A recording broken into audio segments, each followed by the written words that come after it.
Gatalnya di mana, garuknya di mana. Inilah kelucuan politik di negeri kita, bukan partai politik. Teman-teman, kita kembali membahas tentang isu-isu kelucuan-kelucuan di negeri kita ini ketika kita mendengar, menyaksikan para elit-elit, bahkan bukan hanya elit-elit politik, politisi, tetapi elit-elit dalam konteks dunia berpikir akademik atau dunia berpikir logika akal sehat. Pasalnya begini, baru-baru ini ya kita pernah menyaksikan atau saya pernah menyaksikan bagaimana Rocky Gerung ya, dalam ulasan-ulasan beberapa media, akun media mengatakan Rocky Gerung pernah membuat sebuah tesis bahwa harusnya Anies Baswedan itu bisa menang. Dan dia mengatakan dalam pemilu 2024 ini Anies akan kalah. Ya, bukan akan kalah dari Ganjar, bukan kalah dengan Prabowo dan Gibran, tapi kalah dengan Jokowi. Ya, jadi Jokowi sebagai variabel penyebab ya kausalitas dari kekalahan Anies Baswedan ya dalam pemilu itu.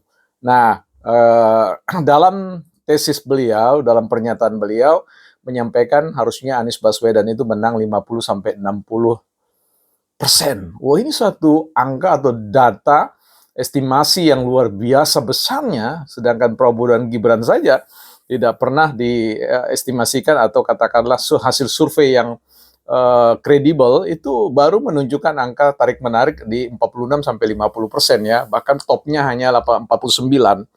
Nah, ini sesuatu yang menarik karena Jokowi dianggap sebagai variabel pengganggu ya, variabel yang menghambat dan menggagalkan Anies menjadi presiden.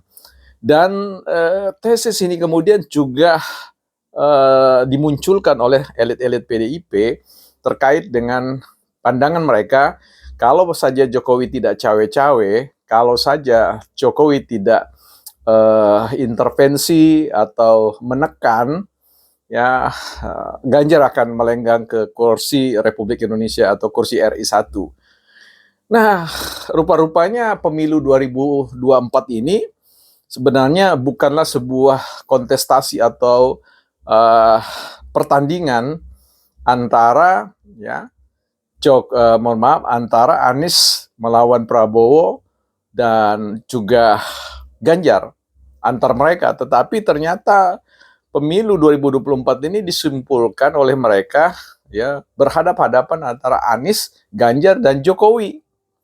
Nah, ini kan menarik ya teman-teman untuk menganalisisnya. Bagaimana bisa kesimpulan seperti itu ya. Jadi ini semua orang sudah pasang kuda-kuda.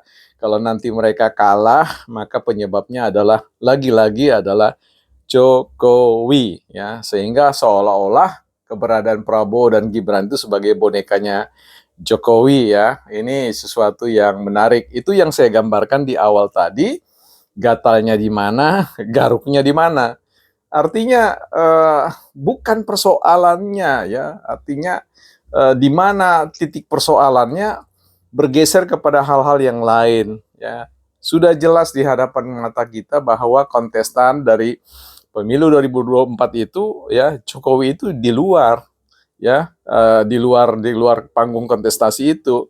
Bahwa kemudian ada pengaruh dari beliau, ada faktor atau variabel yang menyebabkan mengapa kemudian Anies dan Ganjar bisa kalah, ya memang karena itu kesinambungan antara cita-cita bukan hanya Jokowi, bukan hanya Prabowo ya atau Gibran, tetapi itu merupakan harapan publik terkait dengan adanya keberlanjutan dari sebuah hasil kinerja atau prestasi kerja yang ditoreh oleh Jokowi dalam bersama dengan seluruh koalisi pemerintahan dan rakyat, tentu koalisi rakyat yang memang menghendaki kita sedang ada dalam momentum pertumbuhan yang signifikan untuk menuju Indonesia hebat, Indonesia emas ya di tahun 2045. Dan ini satu momentum yang patut untuk digunakan sebaik-baiknya. Jadi saya kira teman-teman ya buat Mas Rocky Gerung dan juga elit-elit PDIP ya gatalnya di mana, garuknya di mana ya, bukan partai politik.